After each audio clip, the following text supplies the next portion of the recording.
For drums, I'm going to be using this Cymatics Lo-Fi toolkit. Going to drums one-shots, and let's start with a kick. Bring this pitch up a little bit.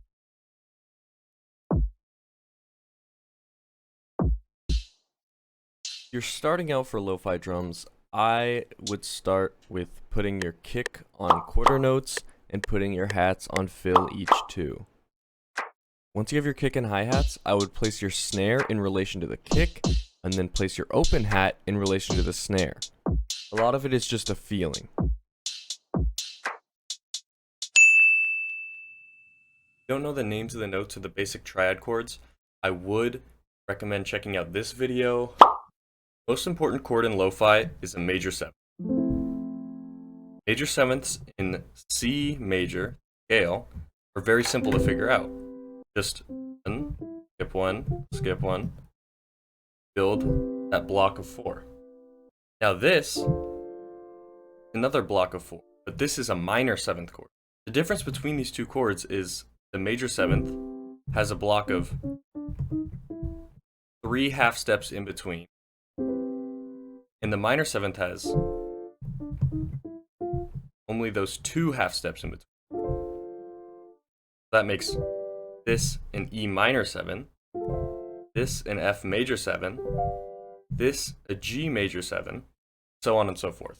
Now that you know what a major 7th chord is, let's plug major 7th chords or 7th chords into a chord progression. Very common chord progression is a 2-5-1. 2, 5, 1. Now you could play the 2-5-1 like this as well.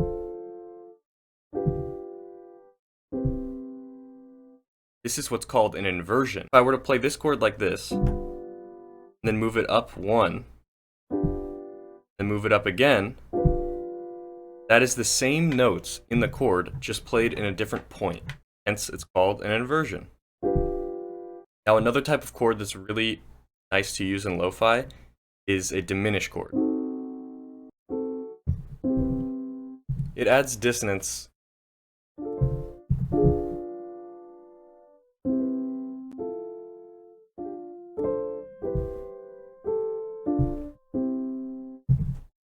Alright, now let's head back and create a chord progression for this song.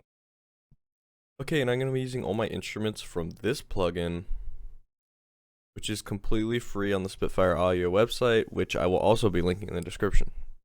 Major 7th chords are a backbone of lo-fi music, and you shouldn't lean on them too hard, but 7th chords are definitely like a definitive sound of what lo-fi is.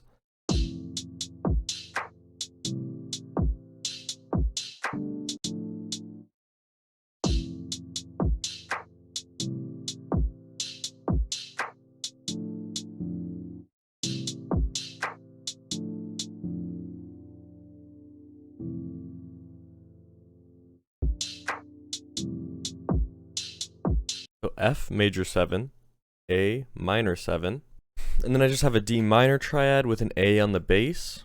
That would be written D minor over A.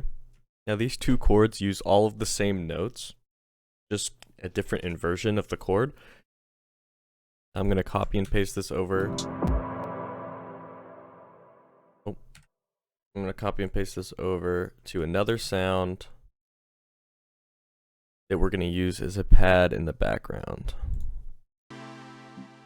I actually changed this chord, so now it's functioning as like a C6, with this A as the 6, and then the C, E, and G.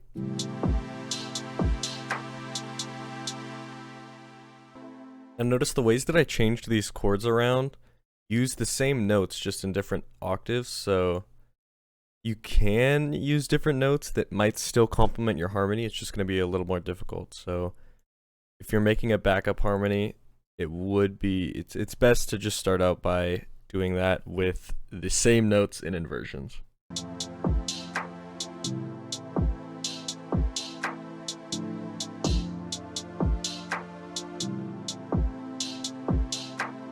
Alright, now let's figure out melody.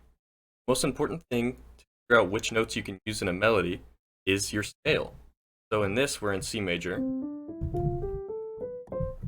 But there are tons of other scales other than just your basic C major scale. Another scale you can use is pentatonic. Pentatonic skips the 4th and 7th. This creates a much more equal sound, much less dissonant. Now, adding on to this pentatonic scale, you can add what's called a blue note. This creates the blues minor scale, or also called the gospel scale.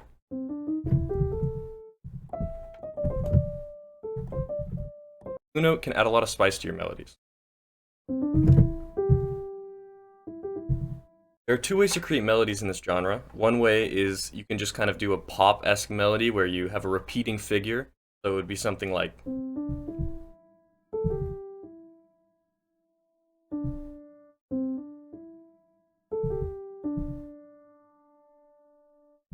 or you can do a more jazz approach and improvise.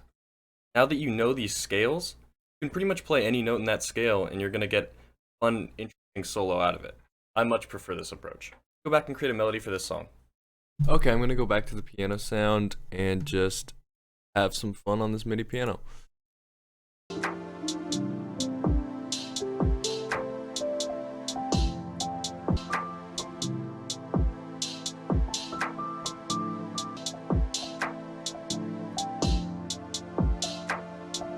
Personally, I much more favor this approach to lo-fi melodies. Okay, here I found an electric piano that I used as a sound for the bass. And I just wrote a simple bass line, mostly copying the root note of each chord. The root note is the note of the chord that the chord is voicing. Also, right after I finished this bass, I sped up the BPM, and this is the final result.